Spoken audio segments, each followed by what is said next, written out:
Share ko lang to guys yung yung tools natin na pang check ng drought battery parasitic drought test.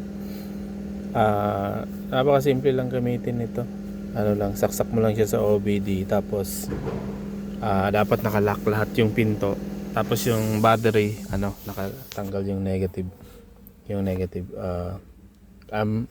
compare dun sa yung maglalagay ka dun, magtatanggal ka ng negative, tapos i-coconnect mo yung ang tawag nito, yung multimeter mo, which is hassle. Ito, kita mo na itong 12 volts na nakikita nyo guys, to, yung internal niya na battery yan.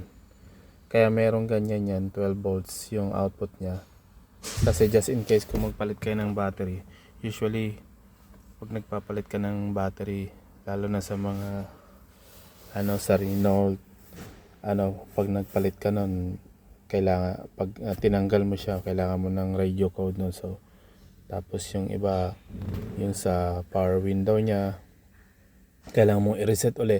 Tapos yung mga clock, which is hassle. Ito, isalpak mo lang siya kasi meron siyang sariling 12 volts output. So kahit tanggalin yung battery, hindi mare-reset yung mga lalo na yung mga trip. Yung sa trip niya kasi yung more, basta yung clock, lahat. Yung may mga ibang bagong sasakyan, medyo masaselan pag tinanggal yung battery, may kailangang relearn. Yung iba, yung sa sunroof, depende, case to case basis. Ito, tapos pwede mo rin siya makita pag wrappings. Ito, naka 30 minutes na to